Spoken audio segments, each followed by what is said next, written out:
My dear assembled devotees, I offer my loving regards to all of you.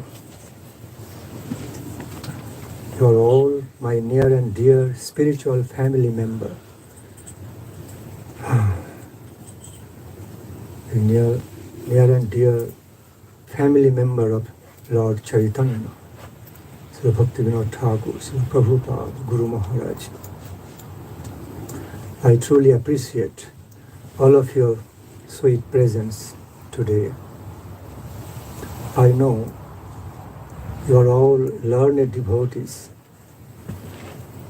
Yet, just to draw all of your attention, I would like to say something about Sankirtan, the mode of Sankirtan. We all know our beloved Lord Chaitanya Mahaprabhu laid so much stress, laid so much importance on gathering together and engaging, absorbing wonderful devotional kirtana, wonderful Sankirtan, chanting, singing the glories of Supreme Lord, Divine Couple. He laid a special stress on that because it's so beneficial. Sankirtana has been so beneficial throughout all the ages, specifically in Kali Yuga. You know, one of the most prominent aspects of our devotional world, higher divine spiritual world or devotional world divine, is music, songs, music, world of sweet Sabda Brahma. I repeat, is one of the prominent parts, vital parts, aspects to relate to the supreme, beautiful absolute Lord. Therefore we find there have been many Vaishnava poets, great poets, singers, in our higher spiritual world. Find a lot of many of the devotees, great devotees, so great poets, great singers of the devotional songs. Because when sometimes our language doesn't become enough to express our heart's feelings, to express our feelings in depth, complete sense. There, music comes, singing comes. We can express our in-depth feelings of our heart, in-depth feelings of devotion, loving devotion towards the Supreme Lord can be so nicely expressed and more experienced through songs, beautiful chanting and singing and dance. So, therefore Lord Chaitanya Mahaprabhu, he specially recommended to engage in Sankirtana.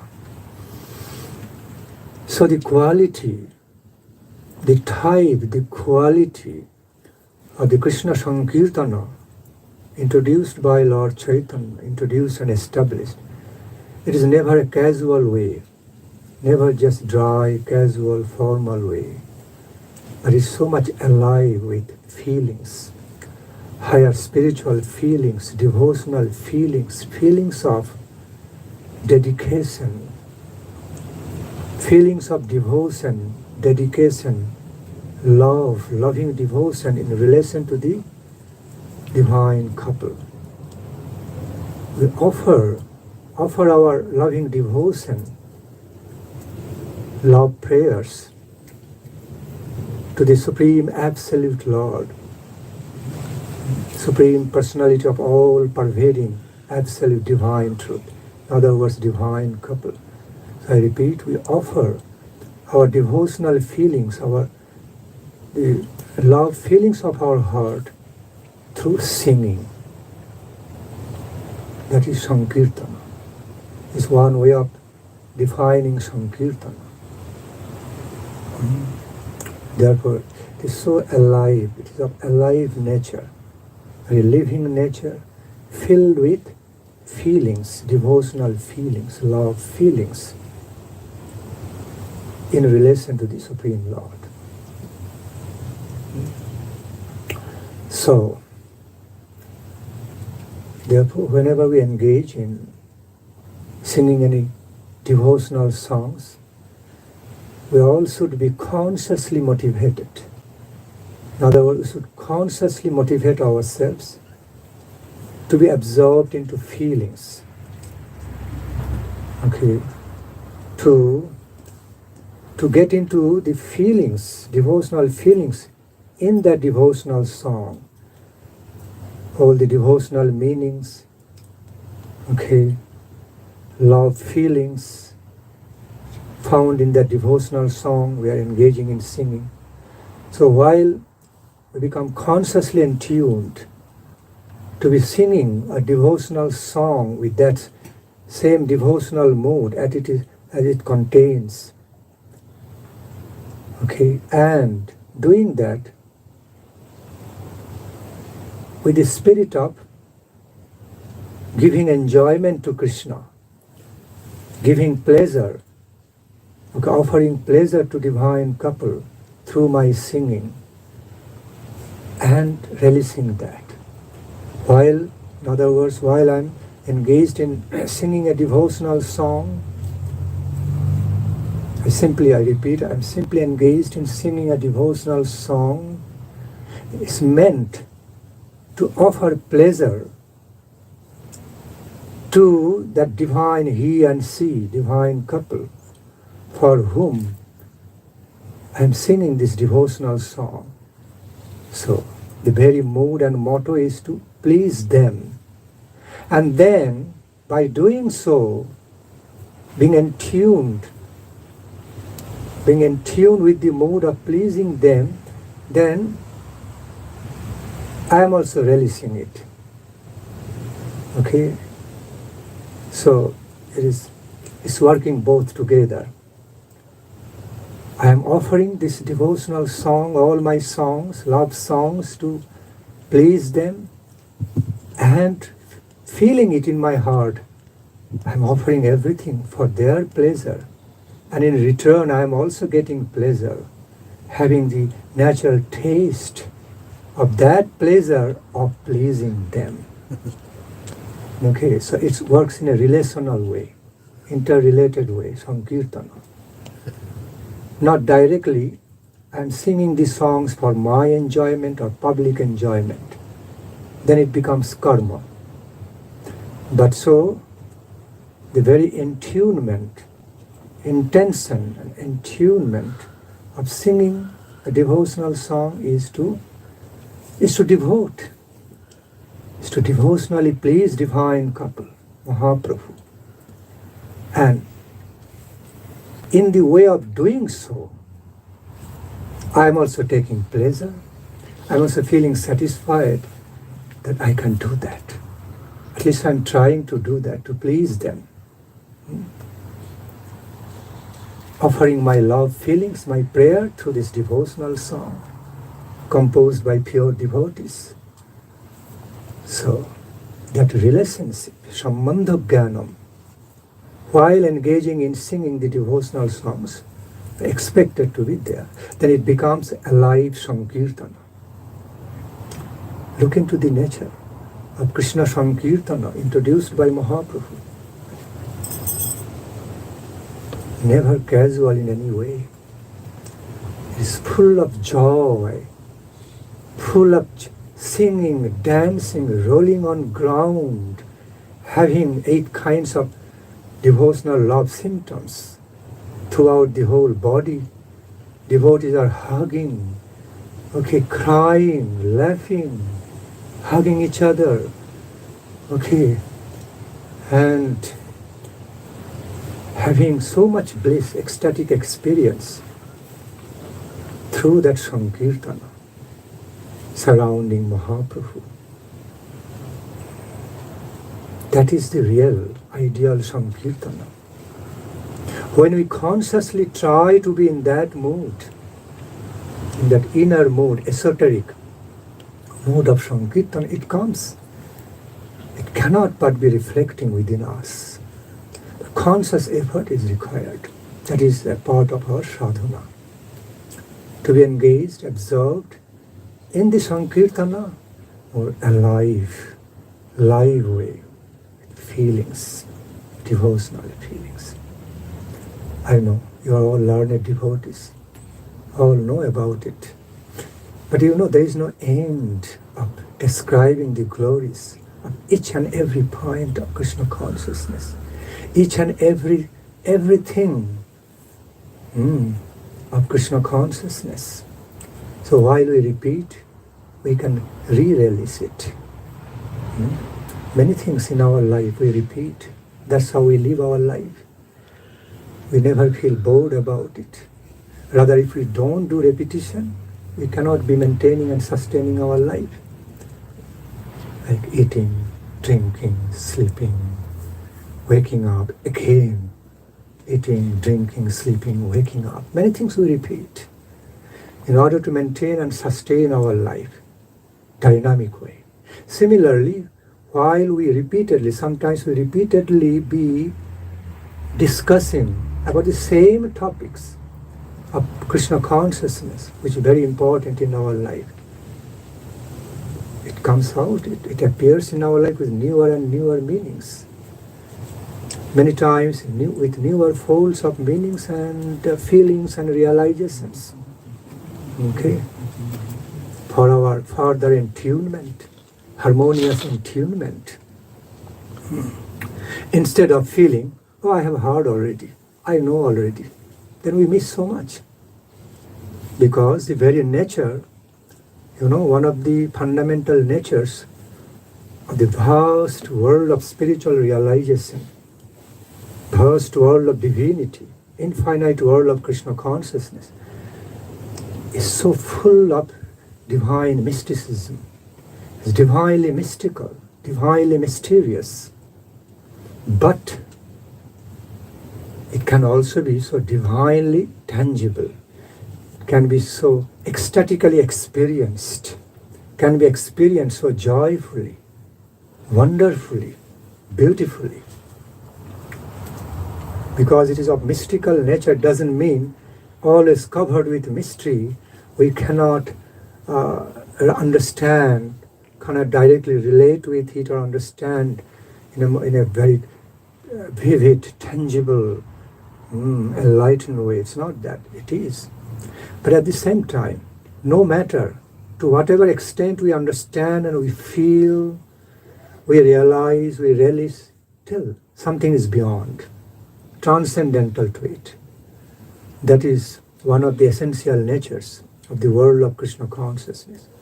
No matter how much we realize, how much we relish, how much we experience, still always a vast amount of reality remains as transcendental to that. Okay, covered with mystery, divine, wonderful, beautiful, mystical ways, nature. Therefore, that also increases further our eagerness to discover more. That kind of divine mysteriousness, divine mystical character actually contributes in our life to further our attraction. It inspires us to become more eager, okay, to discover, explore, discover more and more. to the infinite extent, never-ending way, ever dynamic way. That is called Nitya, everlasting, eternal, eternally flowing. So, in this relation, in this connection, I would also like to say, faith is one of the main keys to our success. Success in the life of sadhana. Okay? Krishna conscious life. I'm not talking about blind faith, talking about enlightened faith. Self-effulgent faith.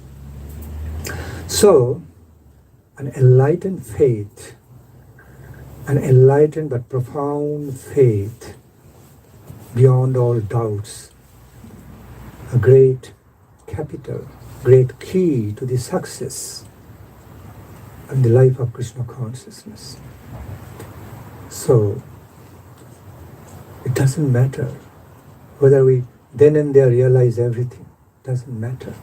See, after all we know, we are cultivating our spiritual life. It's not a material life. So things of our spiritual life in the spiritual world cannot always be understood in a material way.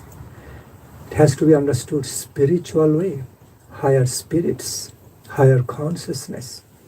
So whether or not, I repeat, whether or not we always directly experience, directly realize each and everything in an objective way in the world of our spiritual practices, doesn't matter. It can be experienced subjectively, more spiritually. Although we cannot directly experience everything through sense perception, doesn't matter.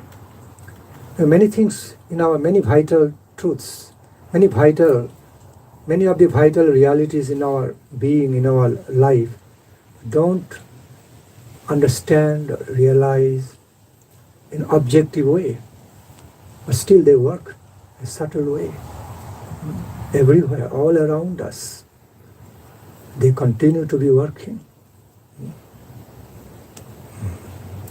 From the world of the scientific inventions, discovery you also find. Before the discovery of electromagnetic wave, radiance, we didn't understand, we did not even believe of such subtle power, potency exists. See, light waves, sound waves, ultrasonic sound, subsonic sound. See, different light frequencies, sound frequencies, electromagnetic frequencies. We cannot directly perceive by our senses. We cannot, I repeat, we cannot directly perceive them. We have to take some help of mechanism to understand them. And they are very much active. Everything is flowing right over here, light waves, sound waves, light frequency, sound frequency, different types of frequencies and dimensions that we don't directly relate, cannot directly connect with them. But still, they are great realities, very subtle realities in our life, we understand. Self-evident realities. In a similar way, the spiritual world, in the world of our spiritual practices, there are so many subtle realities which work in a very subtle way. And so therefore, all our spirit, whenever we engage, we sincerely engage in our spiritual activities, devotional activities, or all our activities in relation to the Supreme Divine Truth, none of them go in vain. That is the promise of the Lord. They all are fruitful, whether or not we directly connect to them, experience them, perceive them, but still they are working in the background, in a very subtle level, subtle dimension of our life. It is not understood by any blind faith, it is understood, realized by enlightened faith. Therefore, faith has been so much elated, upheld in spiritual world, enlightened faith I'm talking about. In many cases, our limited intelligence cannot reach. Limited intelligence cannot really, reach the higher truth, cannot reach higher realizations, subtle realizations. Faith can help us to reach that level. Shraddha, Vishwasa. In the symptoms, in the signs of Sharanagati, one of the limbs is faith, deep faith. So anyway, just I'm doing some prelude. If I continue to explain this topic, I will go on and on.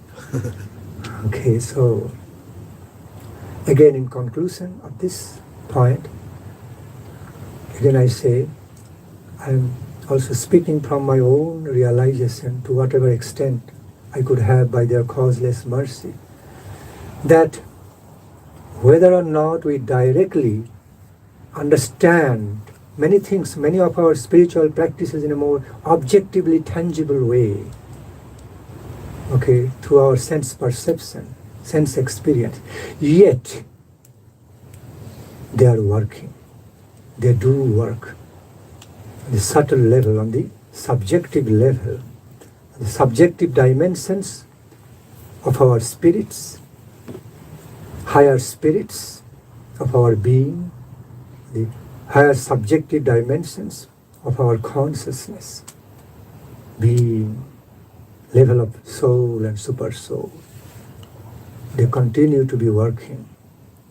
So they will all be very fruitful and virtuous. Okay? Because they are subtly spiritual things. So when we will become in tune, we can be properly in tune spiritually. In other words, we can be spiritually in tuned more on the subjectively, in connection with the subjective dimension of our experience. Then we can realize, we can receive some realization of those, that whatever spiritual engagement activity I engaged in, nothing went in vain.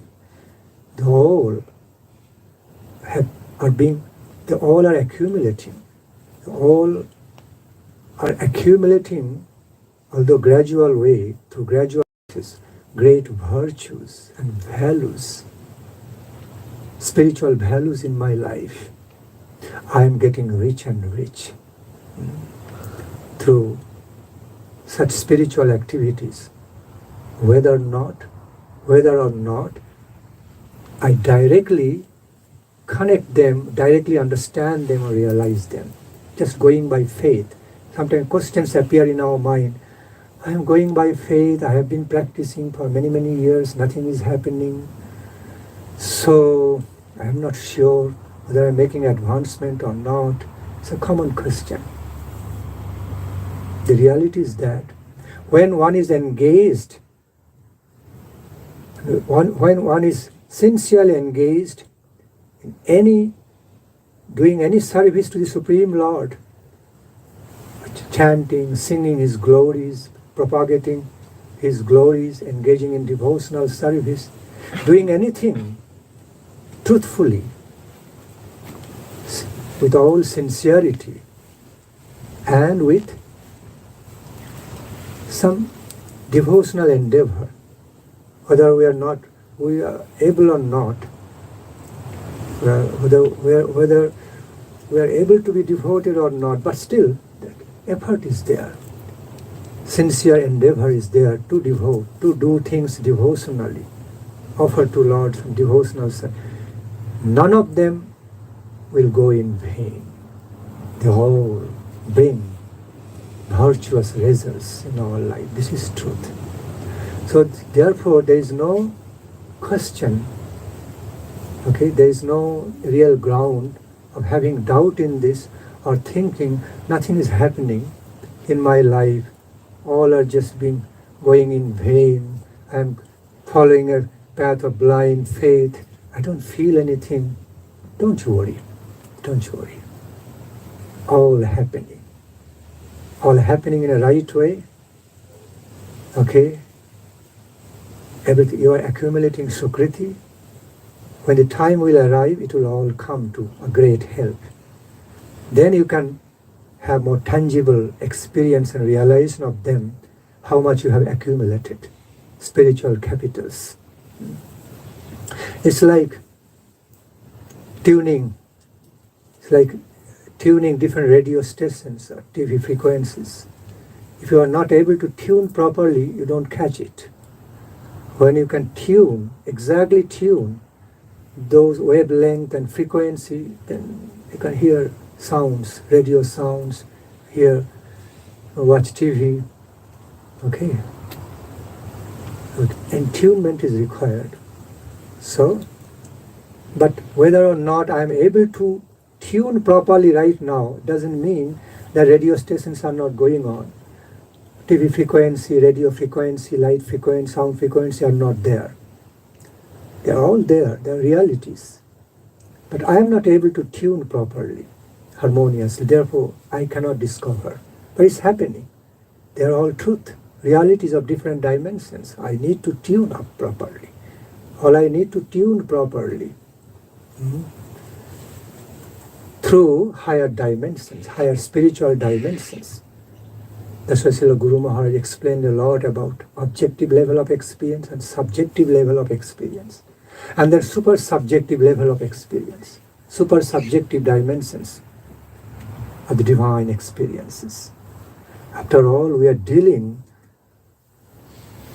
with the world divine, means world infinite. Infinite divine world.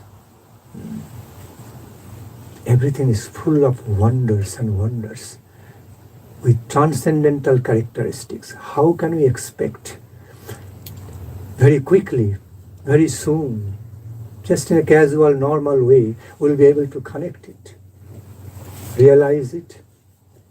It's not always possible. Sometimes it can be possible by the help of some causeless mercy, special grace, special grant of mercy in our sadhana. It can be possible. Otherwise, normally, we have to be waiting with deep faith, truthful faith, enlightened faith, knowing it's all working. Ultimately, it's all working in my favor. Whatever spiritual practices I am engaging in, cultivating in my life, nothing going in vain. All working in my favor, accumulating sukriti for me, higher virtues. But provided they have to be done with sincerity, then it works. All the spiritual practices must be done with truthfulness, sincerity, with heart. Not like acting, not dramatic acting or making a show.